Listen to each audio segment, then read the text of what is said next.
Hello everyone, स्वागत है आपके टारगेट सेमेस्टर के यूट्यूब चैनल पे। यहाँ मैं आपकी मेंटर अंकिता आपको फिजिक्स के सारे एमसीक्यूज कराती हूँ। यहाँ एमसीक्यूज में आपके जितने भी चैप्टर्स हैं पिछले 3 यूनिट तक आपके सारे एमसीक्यूज कराए गए हैं। अगर आपने अभी तक इस ऐप को डाउनलोड नहीं किया है तो गूगल प्ले स्टोर पे जाकर टारगेट गुरुकुल ऐप को डाउनलोड करें और वहाँ से टारगेट सेमेस्टर के सारथी बैच से जुड़ जाएं। और वहाँ नीचे डिस्क्रिप्शन बॉक्स में आपको लिंक मिल जाएगा, उस लिंक को क्लिक करें, वहाँ से आपको सारे पीडीएफ प्रोवाइड किए जाएंगे। ठीक है, वह आप व्हाट्सएप ग्रुप से भी जुड़ सकते हैं और व्हाट्सएप ग्रुप में भी आपको सारे नोटिफिकेशन अवेलेबल होंगे। यहाँ तक क्लियर है आपको? अभी आप कोई भी डाउट होगा तो आप कमेंट बॉक्स में ज़रूर कमेंट करिएगा। आपके सारे डाउट क्लियर कराना हमारी जिम्मेदारी है। और अब तक आपने जितने भी एमसीक्यू किया है वो सारे के सारे इम्पॉर्टेंट हैं और सारा वो पीवाईक्यू से लिया गया है। इसलिए आप उन सारे लेक्चर्स को देखना ना भूलें और पिछले लेक्चर्स को भी ज्वाइन करें अगर आपने अभी तक नहीं देखा है तो। ठीक है, तो ये हमारा जो लेक्चर है इस सेशन में हमारा जो एमसीक्यूज कराए जाएंगे, इसमें टोटल एमसीक्यूज हमारे 19 या 20 होंगे। और इस एमसीक्यूज में ये सारे हमारे इंपॉर्टेंट है, पीवाईक्यू है और ब्लैक बॉडी रेडिएशन का यूनिट 4 का है, जहाँ पे यहाँ जितने विंस लॉ है, प्लैंक कांस्टेंट लॉ है, ठीक है, या फिर और जितने भी लॉज हैं हमने पढ़े हैं ब्लैक बॉडी रेडिएशन में कि कैसे लाइट इमिट करता है, कैसे रेडिएट करता है। ठीक है, तो इसके बारे में जितना भी हमने पढ़ा है उसको वैल्यू को कैसे कैलकुलेट करना है, उससे जुड़े हुए न्यूमेरिकल्स के साथ ही यहाँ पे क्या है ये एमसीक्यूज बनाए गए हैं। ठीक है, तो ये पीडीएफ बहुत इंपॉर्टेंट है, अगर आपको चाहिए तो बैच से जुड़े रहें। तो बढ़ते हैं इसी के साथ हम अपने पहले क्वेश्चन की तरफ, जो बहुत इंपॉर्टेंट है। इसमें सारे ही क्वेश्चंस इंपॉर्टेंट है। इसमें दिया in which process heat transmission is fastest. अच्छा, सबसे इंपॉर्टेंट बात ये है कि ये आपके सारे एमसीक्यूज आपको बाइलिंगुअल मिलेंगे। ठीक है, तो दोनों ही लैंग्वेज में पढ़ने वाले जितने भी स्टूडेंट हैं उन दोनों लोगों को ही प्रॉब्लम्स नहीं। ये दो पीडीएफ भी आपको बाइलिंगुअल मिल जाएगा, तो इसमें कोई दिक्कत नहीं होना चाहिए। ठीक है, तो हमारा जो पहला क्वेश्चन है कि कौन सा ऐसा प्रोसेस है जिसमें हमारा उष्मा प्रवाह जो होता है वो तीव्रतम होता है। तीव्रतम का मतलब होता है बहुत तेज होता है। ठीक है, in which process heat transmission is fastest. ठीक है, तो जो हमारे इसमें चार दिए हुए ऑप्शन, इसमें दिया है conduction, convection, radiation in evaporation, चालन, विकिरण, संवहन, और हमारा दिया है उष्मा का क्या है हमारा वाष्पीकरण। ठीक है, तो ये वाष्पीकरण, तो जो रेडिएशन होता है हमारा सी ऑप्शन सही होगा। वो क्यों होगा? Due to electromagnetic wave. क्या हो जाएगा? Due to electromagnetic wave. जो रेडिएशन होता है, रेडिएशन प्रोसेस होता है, इसमें क्या होता है हीट का ट्रांसमिशन सबसे ज्यादा अमाउंट में होता है। ठीक है, तो ये हमारा जो होगा ये तीसरा ऑप्शन जो होगा हमारा सही होगा। तो ये ऑप्शन सी आप लोग करेक्ट लगाएंगे। यहाँ संवहन की बात हो रही है, जो संवहन होगा हमारा क्या हो जाएगा, ये करेक्ट ऑप्शन होगा। कोई डाउट हो तो आप जरूर पूछिएगा। ठीक है, बढ़ते हैं क्वेश्चन नंबर 2 की तरफ। यहाँ पे क्वेश्चन नंबर 2 बोल रहा है कि the absorptive power of perfectly black body is. ये तो आपको याद होना चाहिए, अगर आपने परफेक्टली ब्लैक बॉडी भी पढ़ रखा है और नहीं भी पढ़ रखा है तो आप हमसे जानिए कि क्या है परफेक्टली ब्लैक बॉडी जो होता है उसका जो ऑब्जर्वेटिव पावर होता है वो 1 के बराबर होता है। किसके बराबर होता है? वो 1 के बराबर होता है। क्यों? क्योंकि ये गुड ऑब्जर्वर होता है। ये क्या होता है? गुड ऑब्जर्वर ऑफ हीट होता है, और इसलिए ये क्या होता है, ये 1 के बराबर होता है। तो यहाँ पे जो हमारा होगा ये किसी भी परफेक्टली ब्लैक बॉडी का जो ऑब्जर्विंग पॉइंट होगा वो 1 होगा। ठीक है, और शोषण क्षमता जो एबिलिटी होती है तो वो कितनी होगी? 1 हो जाएगी। पूरी कृष्णिका की अवशोषण क्षमता कितनी होती है? तो ये होती है 1। ठीक है, तो ऑप्शन नंबर बी आप टिक लगाएंगे जहां भी होगा। ऑप्शन इधर उधर भी आ सकते हैं। ठीक है, तो आप ऑप्शन नंबर बी को याद कर लीजिए कि किसी भी black body, perfectly black body का जो ऑब्जर्विंग पावर होता है वो होता है 1। कितना होता है? 1। ठीक है, यहाँ तक क्लियर है। Question number 3, the spectrum of black body radiation is. कह रहा है कि स्पेक्ट्रम जो होता है ब्लैक बॉडी रेडिएशन का वो कैसा होता है। एक्चुअली क्या होता है कि जब हम रेडिएशन के बारे में पढ़ते हैं तो वो होता है कि वो टेम्परेचर पे डिपेंड करता है। किस पे डिपेंड करता है? ब्लैक बॉडी के टेम्परेचर पे डिपेंड करता है। तो जब हम जो उसका वेवलेंथ होता है उस पूरा उसका टेम्परेचर पे जब डिपेंड करेगा तो जो उसका ग्राफ मिलता है वो कॉन्टिन्यूअस होता है। क्या होता है? कॉन्टिन्यूअस, मतलब एक सतत प्रक्रिया है। ये एक तरह से ही चलती रहती है और ये हमेशा चलती ही रहती है, इसमें कुछ वो नहीं है, रुकावट नहीं है, ये जो होता है हमारी सतत प्रक्रिया है, इसको हम कहते हैं कॉन्टिन्यूअस इंग्लिश में, और हिंदी में कहते हैं सतत प्रक्रिया। तो जो spectrum of black body radiation जो होती है उसका वेवलेंथ जो होता है वो टेम्परेचर पे डिपेंड करता है, और जो जब हम उसका स्पेक्ट्रम निकालते हैं तो वो कॉन्टिन्यूअस होता है। क्या होता है? कॉन्टिन्यूअस होता है। ठीक है, तो इसमें जो ऑप्शन नंबर सी है वो हमारा क्या हो जाएगा? करेक्ट हो जाएगा। बढ़ते हैं क्वेश्चन नंबर 4 की तरफ। दिया polish metal ball has a black spot. एक पॉलिश मेटल बॉल है, उसके पास क्या है? ब्लैक स्पॉट है एक। ठीक है, it is heated to high temperature and then taken to a dark room. इसको क्या, तो इसमें क्या होता है कि किसी भी पॉलिश मेटल के पे एक ब्लैक स्पॉट होता है, और उसको क्या किया जाता है? बहुत गर्म किया जाता है, और गर्म करने के बाद इसको एक रूम में, डार्क रूम में लेके जाया जाता है। ठीक है, जब हम डार्क रूम में लेके जाते हैं तो होता क्या है उसके साथ? उसमें जो पहला ऑप्शन तो इसमें आपको दिख रहा होगा, हाईलाइटेड है, तो ये सही होगा। लेकिन अभी मैं आपको रीजन बताती हूँ। इसमें क्या होता है कि जो ब्लैक बॉडी, जो ब्लैक स्पॉट होता है वो इमिट करता है सबसे ज्यादा रेडिएशन। ठीक है, तो जो रेस्ट ऑफ द सरफेस होता है, जो उसका और सारा सरफेस होगा, वो क्या हो जाएगा? ज्यादा चमकता है। क्या करता है? ज्यादा चमकता है। तो इसीलिए ये क्या हो जाएगा? The spot appears more bright that ball. Ball से ज्यादा ब्राइट कौन सा दिखेगा? वो होगा स्पॉट। क्या हो जाएगा? स्पॉट। क्यों? क्योंकि वो ज्यादा रेडिएशन को इमिट करता है, emit more radiation than the rest of the plate. ये क्या करता है? जितने भी वो पूरा रेस्ट बचा हुआ है उससे ज्यादा ये क्या करता है? इमिट करता है रेडिएशन। इसकी वजह से ये क्या होता है? हमारा ऑप्शन नंबर फर्स्ट सही हो जाएगा। ठीक है, तो ये हो गया हमारा ऑप्शन नंबर फर्स्ट। धब्बा गेज से अधिक चमकेगा। क्या करेगा? धब्बा गेज से अधिक चमकेगा। ठीक है, यहां तक क्लियर है। अब बढ़ते हैं क्वेश्चन नंबर 5 की तरफ। फोर आइडेंटिकल कूपर, कूपर नहीं है ये, कॉपर है। क्या है हमारा? ये कॉपर बॉल्स। कॉपर बॉल्स मतलब तांबे की चार एक जैसी गेंदें, और taken and painted with a different colours. उनको क्या किया जा रहा है? अलग अलग रंगों से रंगा गया है। Now they are heated equally in a furnace and placed in the vacuum for cooling. उनको पहले क्या किया गया? भट्टी में उसको गर्म किया गया, और फिर उनको क्या कर दिया गया? जहां हवा ना हो उसमें ठंडा होने के लिए रख दिया गया। कौन सी गेंद सबसे अधिक दर से उष्मा को हानि होगी? मतलब ये कह रहा है कि कौन सी ऐसी गेंद है जिसमें सबसे ज्यादा अधिक दर से क्या हो जाएगा? उसमें उष्मा का हानि होगा। ठीक है, तो ब्लैक है, इसमें व्हाइट है, रेड है, या फिर ब्लू है।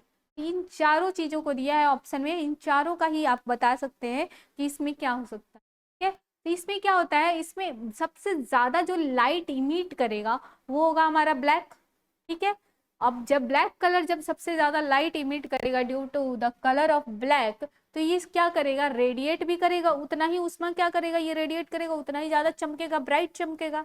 जब ब्राइट चमकेगा यानी क्या कर रहा है? हीट का रेडिएशन वहां पे ज्यादा हो रहा है। ठीक है, और जब ऐसा हो रहा है तो हमारा जो ये ऑप्शन नंबर बी है ब्लैक कलर, ये हमारा क्या हो जाएगा?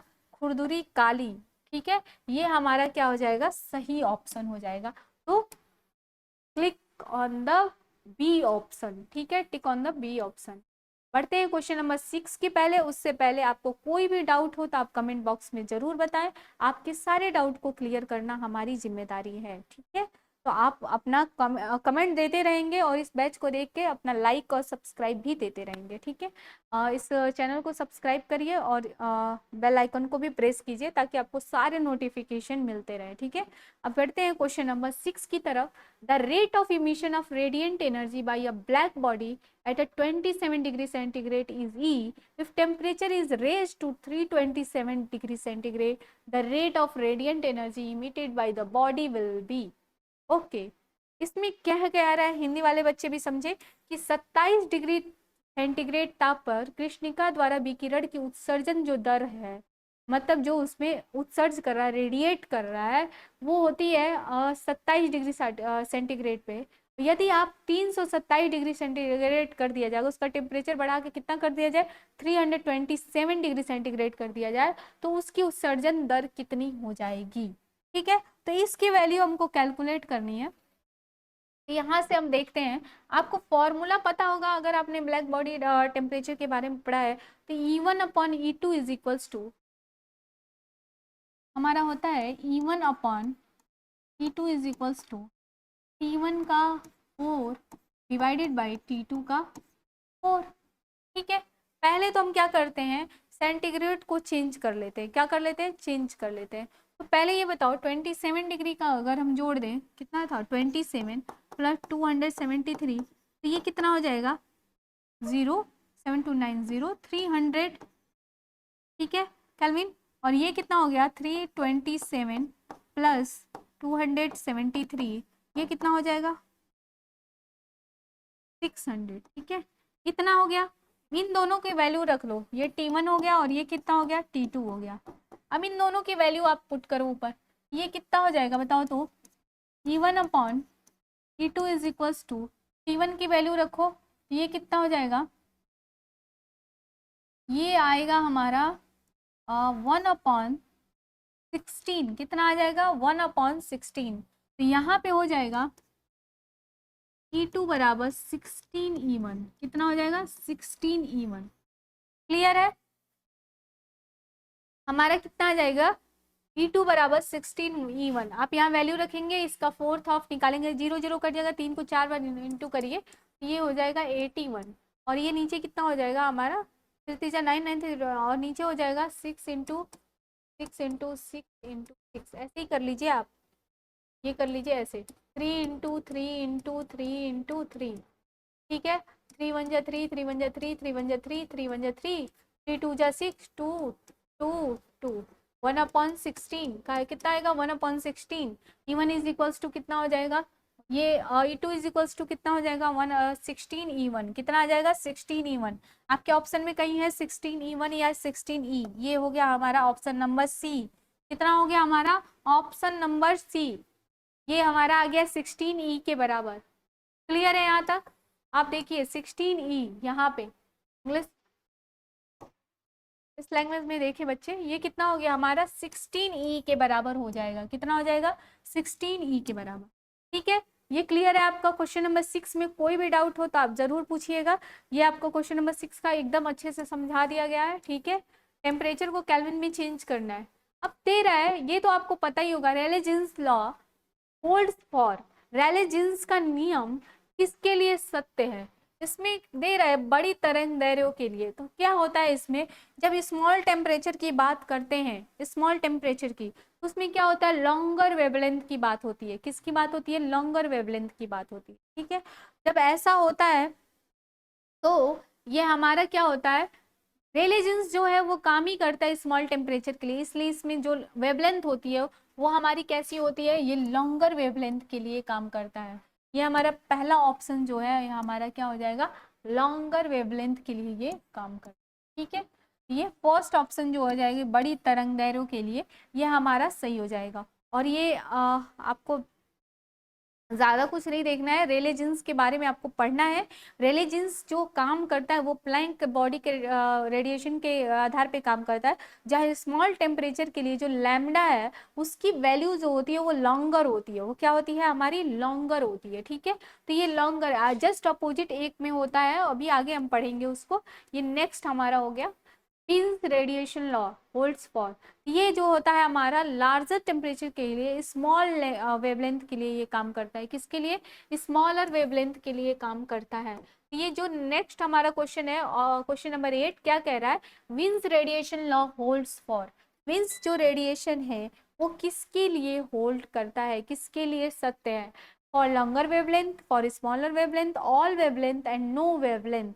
इसका जो ऑप्शन होगा वो हमारा हो गया स्मॉलर वेवलेंथ। किसके लिए ये काम करेगा, स्मॉलर वेवलेंथ के लिए काम करेगा। ठीक है, ये हो गया हमारा ऑप्शन नंबर बी, आप यहाँ पे देख सकते हैं।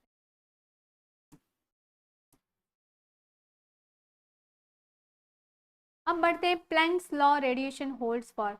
प्लैंक्स लॉ जो होता है वो किसके लिए काम करता है, प्लैंक्स लॉ बॉडी रेडिएशन के बारे में जब हम पढ़ते हैं तो उसमें आता है रेले जीन्स और विन्स रेडिएशन भी आता है।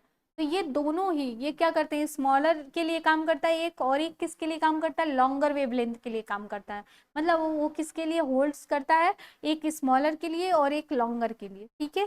तो यानी प्लैंक बॉडी रेडिएशन में दोनों ही तरह के वेवलेंथ्स के बारे में हम पढ़ते हैं, यानी ये ऑल टाइप ऑफ वेवलेंथ्स के बारे में क्या करता है, स्टडी कराता है। या ये नियम उन सारे वेवलेंथ के लिए सही है, जितने भी वेवलेंथ्स होते हैं उनके बारे में पढ़ा जाता है इसमें, ठीक है। तो इसके लिए ये सारे फॉर्मूला इसमें सही हो जाएंगे। तो ये ऑप्शन नंबर सी है जो ऑल वेवलेंथ क्या दिया है इसमें, किसी भी तरंग दैर्ध्य के लिए, सभी तरंग दैर्ध्यों के लिए, ये ऑप्शन नंबर सी। इसमें ऑप्शन थोड़ा ऊपर नीचे हो गया है, ये ऑप्शन डी उधर हो जाएगा, ऑप्शन नंबर सी। हिंदी वाले बच्चे थोड़ा सा ध्यान से देखेंगे, ऑप्शन नंबर सी नीचे चला गया है और ऑप्शन नंबर डी ऊपर आ गया है, इसमें कोई कंफ्यूजन की बात नहीं है, बाकी सब वही है, बस सी और डी गलत लिखा गया है, ठीक है। तो जो सी वाला है सभी तरंग दैर्ध्यों के लिए या ऑल वेवलेंथ, ये हमारा क्या हो जाएगा, ये हमारा करेक्ट आंसर हो जाएगा, ठीक है। तो यहाँ तक कोई दिक्कत नहीं होना चाहिए। ये क्वेश्चन नंबर 9 था, ठीक है, ये क्वेश्चन नंबर 9 था। बढ़ेंगे अगले क्वेश्चन की तरफ, लेकिन उससे पहले अगर आपको कोई भी डाउट है तो आप कमेंट बॉक्स में जरूर बताएं। और इस सारथी बैच से आप जुड़े रहें, क्योंकि सारथी बैच आपका सारे एमसीक्यूज को कंप्लीट कराएगा, ठीक है। और यहाँ पे सारथी बैच का साथ रहेगा, तभी हम लोग आगे बढ़ेंगे। आगे बढ़ते हैं क्वेश्चन नंबर 10 की तरफ। तो ये होता है हमारा graphs of a intensity of radiant energy emitted by a black body at two different temperature. एक दे दिया हमारा टेम्परेचर, आप देखिए चीज दे ध्यान से देखिए, ये हमारा हो जाएगा T1 और ये हो जाएगा हमारा T2, ऐसे लिखा हुआ है, ठीक है। थोड़ा सा आप लोग कंफ्यूज ना होइएगा।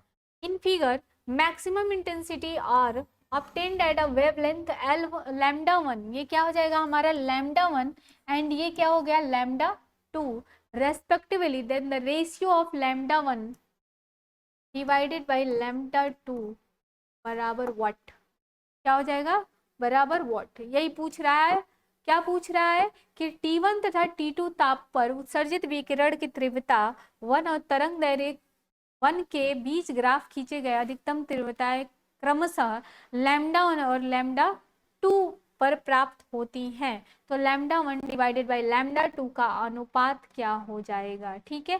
तो इसमें जो होगा हमारा, उसके बारे में हम जानेंगे कि लैम्डा 1 और लैम्डा 2 के अनुपात की वैल्यू कितनी आएगी, ठीक है।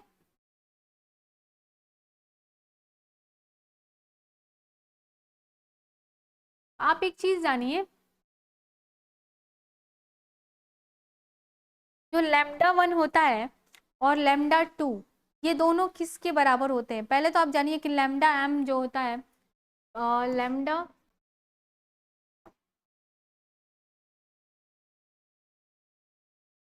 Is directly proportional to 1/t, किसके प्रोपोर्शनल होता है, ये 1/t के प्रोपोर्शनल होता है, ठीक है। तो ये क्वेश्चन जो अभी आप क्वेश्चन ये देख रहे हैं, इसमें क्या हो जाता है, T1/T2 निकालना है हमको, ठीक है। तो यहाँ पे T1 1/T2, ठीक है। तो हम यहाँ निकाल लें तो ये कितना हो जाएगा, T2/T1, कितना हो जाएगा, T2/T1। ये आपका ऑप्शन नंबर सी आपको दिख रहा है, ये हमारा क्या हो जाएगा, करेक्ट आंसर हो जाएगा, क्या हो जाएगा, करेक्ट आंसर। अगर हमको पता है कि एक लैम्डा 1/T1 के प्रोपोर्शनल है और एक क्या है 1/T2 के प्रोपोर्शनल है, तो दोनों का जब हम रेशियो निकालेंगे लैम्डा m1/लैम्डा m2, तो ये कितना हो जाएगा, T2/T1 के बराबर हो जाएगा। Option number C, option number C, ध्यान से देखो आप लोग, ये ऑप्शन क्या हो जाएगा, T2/T1, क्लियर है। ये T1/D2 दिया है, ये 1 दिया है, ये आपको दिया है T1 टू पावर 4 और T2 टू पावर 4। तो हमारा जो ऑप्शन है वो कितना हो जाएगा, T2/T1 के बराबर हो जाएगा, ठीक है। यहाँ तक क्लियर है, आपको समझ में आ गया।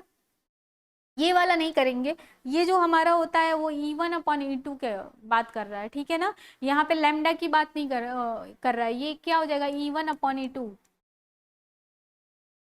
ठीक है। ये हमारा क्या होगा, ये वाला करेक्ट आंसर होगा, ऑप्शन नंबर सी, T2/T1, ठीक है। क्वेश्चन नंबर 10 क्लियर है, कोई डाउट हो तो आप जरूर बताइएगा।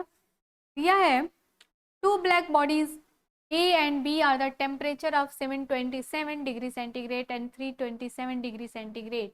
If the rate of radiant energy emitted by them are HA and HB respectively, then the ratio of HA upon HB will be कितना हो जाएगा? ठीक है, तो हमारा जो रेशियो हो जाएगा वो कितना हो जाएगा, कोई हमको बताए। इसको अगर हम केल्विन में चेंज करें तो ये कितना हो जाएगा, यहाँ से करो, 727 प्लस 273 इज इक्वल्स टू 1000 और 327 प्लस 273 इज इक्वल्स टू 600, कितना हो जाएगा ये 600। अगर हम इसको करें तो ये कितना हो जाएगा,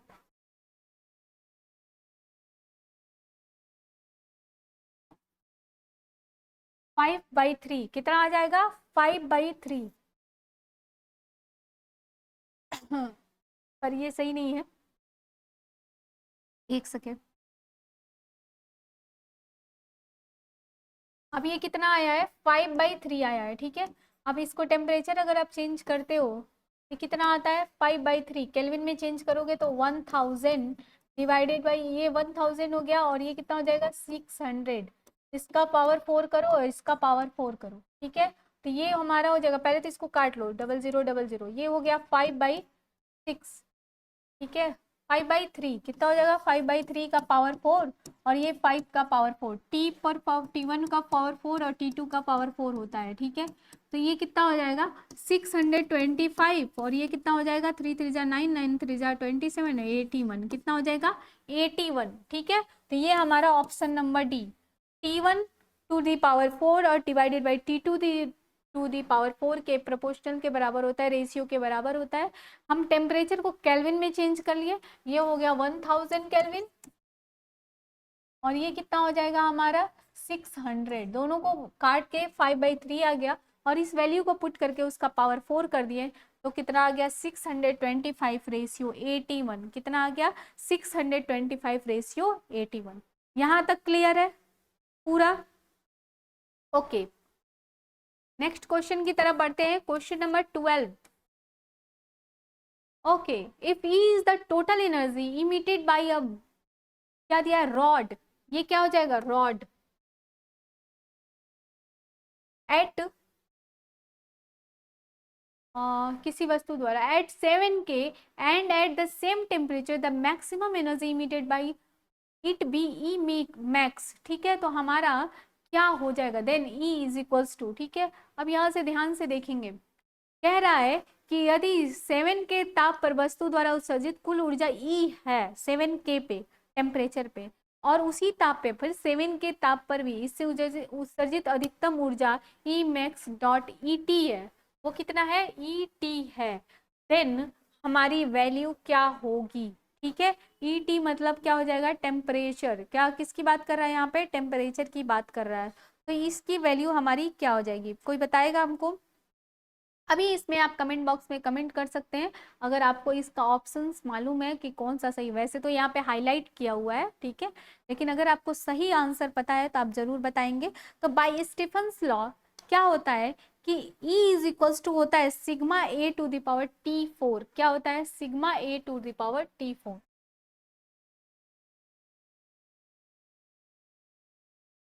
ए and T to the power 4, sorry क्या होता है टी टू दी पावर 4, यानी E is directly proportional to क्या होता है T4, T to the power 4। और ई यहाँ पे जो प्रोपोर्शनल होता है वो क्या होता है डायरेक्टली प्रोपोर्शनल टू 1/λ, किसके बराबर होता है यहाँ पे 1/λ, मैक्सिमम वाला, ठीक है। ये क्या होता है मैक्सिमम। अगर ये क्या है हमारा 4 होता है तो ये कितना हो जाता है टी टू दी पावर 5 हो जाता है, कितना हो जाता है ये हमारा T to the power 5। Clear है यहाँ पे। तो ये हमारा जो पहला ऑप्शन है वो सही होता है, किसकी वजह से, बाय स्टीफेंस लॉ, कि पहला ऑप्शन जो होगा हमारा वो क्या हो जाएगा सही हो जाएगा, ठीक है। कोई डाउट हो, नहीं समझ में आया हो तो आप फिर से पूछ सकते हैं, और अगर आपको पता है तो आप सही आंसर भी बताएं, उस पर हम लोग देखेंगे, ठीक है। अब आता है question number 13। The maximum intensity of radiant energy emitted by a sun is obtained at wavelength 510 nanometre. The maximum intensity of radiant energy emitted by north star is obtained at wavelength 350 nanometer if both stars behave as ideal black bodies. The ratio of surface temperature of sun and north star is, कह रहा है कि सूर्य द्वारा उत्सर्जित विकिरण ऊर्जा अधिकतम मान उसका कितना है 510 नैनोमीटर, ठीक है, पर प्राप्त होता है तथा उत्तरी तारे का नॉर्थ स्टार जो है उससे उत्सर्जित विकिरण ऊर्जा जो होती है वो कितनी है 350 नैनोमीटर पर प्राप्त होती है। यदि दोनों तारे आदर्श कृष्णिका की भांति व्यवहार करें तो सूर्य व उत्तरी तारे के पृष्ठ तापों का अनुपात कितना होगा, उनके पृष्ठ तापों का अनुपात कितना होगा। आपको फॉर्मूला पता है कि लैम्डा एम एस का मतलब क्या हो गया, लैम्डा एम का मतलब हो गया वेवलेंथ एंड मैक्सिमम पॉइंट सन का क्या हो जाएगा, ये सन का, ठीक है, और नॉर्थ स्टार का क्या हो जाएगा लैम्डा एम एन एस, ठीक है। अभी हम लिखते हैं, आप यहाँ पे देखिए समझिए, ये फॉर्मूला आपको पता है कि लैम्डा एम एस, ठीक है,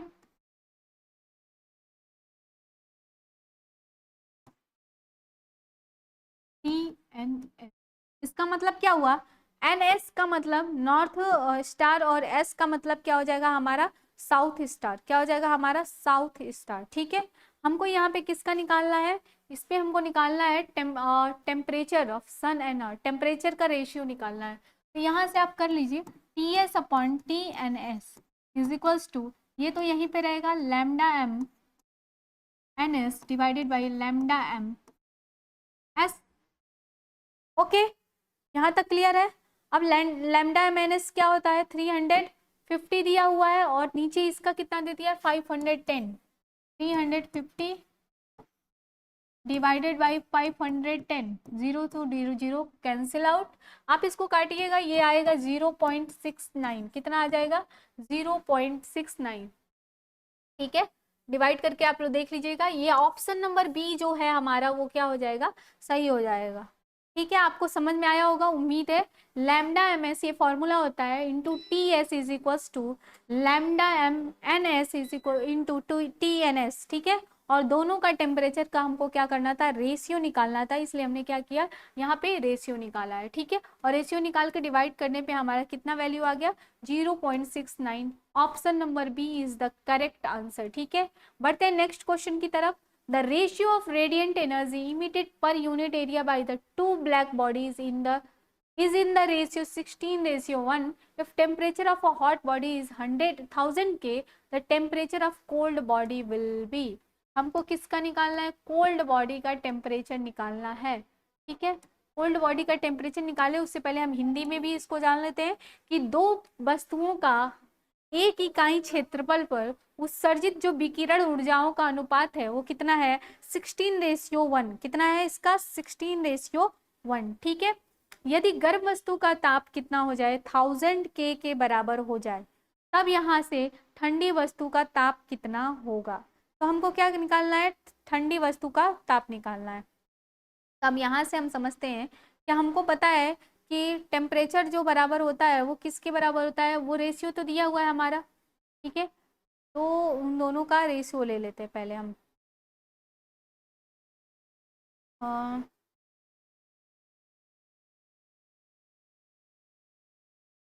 E इज इक्वल्स टू कितना होता है,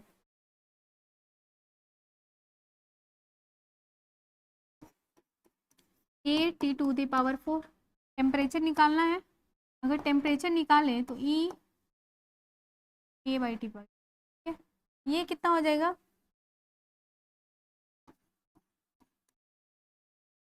1/4 इंटू A हो जाएगा, ओके। अब ये कितना हो जाएगा टेम्परेचर इज इक्वल्स टू, हमको रेशियो कितना दिया है 1/16 दिया है ना, 1/16 का 1/4 इंटू एरिया कितना दिया 1000, कितना दिया है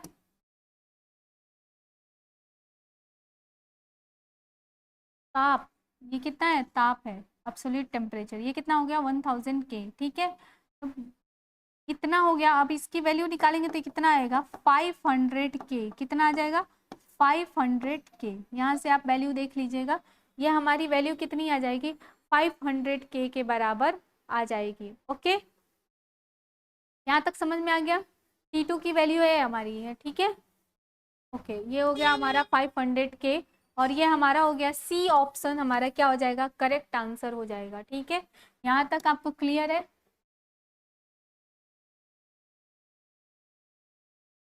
विंस डिस्प्लेसमेंट लॉ इज, क्या कहता है, विंस डिस्प्लेसमेंट लॉ क्या कहता है। तो विंस डिस्प्लेसमेंट लॉ का मतलब क्या हो गया कि लैम्डा जो होता है वो किसके प्रोपोर्शनल होता है। वो पहले आप ये देखो, लैम्डा बराबर होता है, लैम्डा एम बराबर होता है बी टी, कितना होता है, बी टी। ठीक है, तो ये होता है lambda M into T is equals to constant. ये कितना होता है, ये कॉन्स्टेंट है, बी क्या है हमारा, कॉन्स्टेंट है, और लैम्डा एम टी क्या हो जाएगा, ये हमारा फॉर्मूला हो जाएगा। तो ये इसमें जो ऑप्शन नंबर ए है वही हमारा सही होगा, क्योंकि हमको पता है कि according to Wien's displacement law lambda M is equals to B into T होता है। टी को इधर ले आएंगे तो ये कितना हो जाएगा हमारा, बी बाई टी होता है, क्या होता है, बी बाई टी होता है। तो टी को इधर ले आएंगे तो ये इनटू में चला जाएगा और बी बचेगा, और बी क्या होता है हमारा, कांस्टेंट टर्म होता है। कितना होता है, कांस्टेंट टर्म। ठीक है, तो ये आपको क्लियर है। बढ़ते हैं आगे अगले क्वेश्चन पे। और क्वेश्चन नंबर 16 ये है हमारा, a black body is at temperature 2880 K, the radiant energy emitted by a body between wavelength, कितना दे दिया है इसका, दो वेवलेंथ दिया है, उन दोनों के बीच में क्या कर रहा है, एक रेडियंट एनर्जी इमिट कर रहा है। ठीक है, तो वो दोनों वेवलेंथ कितना है, 499 नैनोमीटर और 599 नैनोमीटर। तो U1 between wavelength 999 nanometre and 1000 nanometre is U2, and between wavelength 1499 nanometre 1500 nanometre, if Wien's constant be इतना, देन क्या होगा वैल्यू। ठीक है, अभी हम 2880 पे ही निकाले तो ये कितना होता है, लैम्डा मैक्स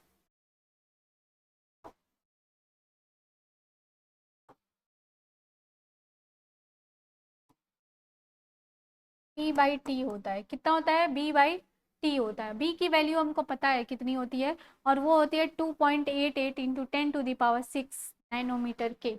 ये वैल्यू दिया हुआ है, वहां टेम्परेचर रखते जाइए। आपको एक चीज पता चलेगा यहाँ पे कि क्या U2 जो होगा हमारा ग्रेटर देन किसके होगा, U1 से।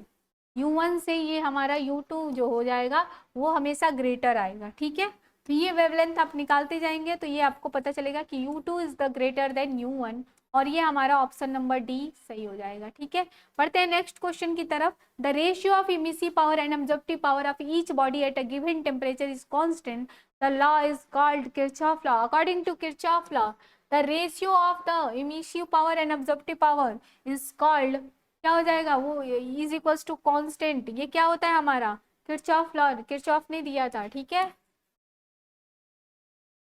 Option number D is the correct answer. ठीक है, बढ़ते हैं क्वेश्चन नंबर 18 की तरफ। किरचॉफ के नियम, the Stefan's law for a perfect black body is, क्या होता है, is direct is equals to sigma T to the power 4। Stefan's law अभी पढ़ाए हैं, नेक्स्ट अभी बता रहे थे आप लोग को। ठीक है, कि E इज इक्वल्स टू कितना होता है, sigma T to the power 4, ये होता है हमारा। ठीक है, स्टीफेंस लॉ।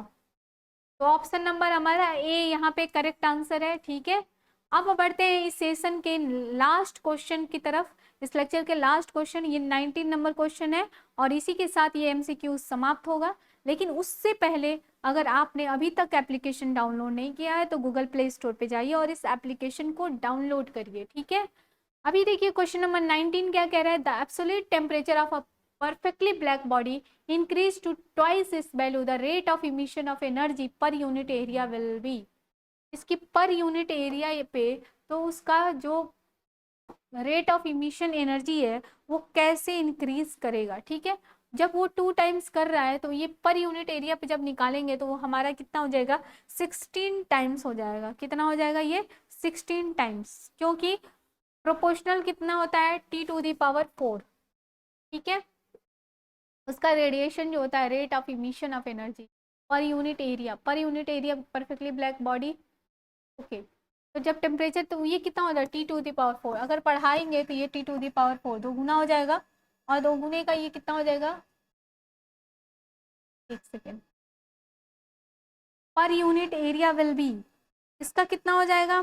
अगर आपको पता है तो आप बताएं। इसका लास्ट ऑप्शन है, ये आपका लास्ट क्वेश्चन है, ठीक है। तो इसमें क्या करते हैं? अच्छा ठीक है, एक एब्सोल्यूट टेम्परेचर है परफेक्टली ब्लैक बॉडी को, अगर उसको दुगुना बढ़ा देते हैं तो जो rate of emission of energy है पर यूनिट एरिया, वो कितना हो जाता है? उसके 16 टाइम्स हो जाता है। क्यों हो जाता है? क्योंकि अगर हम उसको दुगुना बढ़ाए तो वो उसके 4 गुना बढ़ता है। क्या करता है? 4 गुना बढ़ता है। तो जब हम उसको 4 गुना बढ़ाएंगे तो ये कितना हो जाएगा हमारा? 16 टाइम्स हो जाएगा। कितना हो जाएगा? ये 16 टाइम्स हो जाएगा, ठीक है। तो ये ऑप्शन नंबर डी हमारा करेक्ट आंसर होगा, ठीक है। ऑप्शन नंबर डी जो होगा हमारा क्या हो जाएगा? करेक्ट आंसर हो जाएगा। कोई डाउट होगा तो इस क्वेश्चन में आप पूछिएगा, नहीं समझ में आएगा तो वो भी आप कमेंट बॉक्स में अपना डाउट क्लियर करा सकते हैं, ठीक है। इसी के साथ ये सेशन यहीं पे खत्म होता है क्वेश्चन नंबर 19 के साथ। यह आपका लास्ट क्वेश्चन था। इन सारे एमसीक्यूज का अगर आपको पीडीएफ चाहिए तो नीचे डिस्क्रिप्शन बॉक्स में एक लिंक दिया हुआ है, वहां पे जाके आप उस डिस्क्रिप्शन बॉक्स पे लिंक को क्लिक करिए और वहां से आप सारथी बैच के साथ हमारे साथ जुड़ सकते हैं। टारगेट सेमेस्टर के सारथी बैच से जुड़े और वहां पे पीडीएफ को पाते रहें, ठीक है। मतलब पीडीएफ आप वहां से आपको प्रोवाइड कराया जाता रहेगा। तो जितने भी पीडीएफ हैं एमसीक्यूज के, इसके पिछले वाले लेक्चर्स के या आज के लेक्चर्स के, आपको एकदम टाइमली मिलते जाएंगे। आप बस वहां पे जाके लिंक को वहां पे टच करना है आपको, ठीक है। और वहां पे जाके बेल आइकन को प्रेस कीजिए। और अब तक आपने इस चैनल को सब्सक्राइब नहीं किया है तो आप यूट्यूब पे जाके इस चैनल को जरूर सब्सक्राइब करिए। आगे जितने भी डाउट हैं आप उनको कमेंट बॉक्स में करते रहिए और सारथी बैच से जुड़े रहिए, क्योंकि हम ही इस बैच के साथ क्या कर रहे हैं, आपके सारे एमसीक्यूज कंप्लीट करा रहे हैं, वो भी पेपर से इतने दिन पहले। और सारे इंपॉर्टेंट पीवाईक्यू कंप्लीट कराना बहुत बड़ी बात होती है। और इतना जितना मेहनत आप कर रहे हैं उतना ही मेहनत हम भी करना चाहते हैं, क्यों? ताकि आपकी हिम्मत कमजोर ना पड़े, ठीक है। अगर आप कमजोर पड़ जाएंगे तो फिर हम भी साथ नहीं दे पाएंगे। इसलिए ऐसे आप कमजोर न पड़िए, आप लोगों से हम लोग को हिम्मत मिलती है और हम लोग क्या करेंगे, आप लोग को पढ़ाते रहेंगे। हौसला रखिए और हम लोग हमेशा साथ चलते रहेंगे। इसी के साथ ये बैच ये सेशन आज का यही समाप्त होता है। और अगर कोई डाउट है तो आप कमेंट बॉक्स में जरूर कमेंट करें।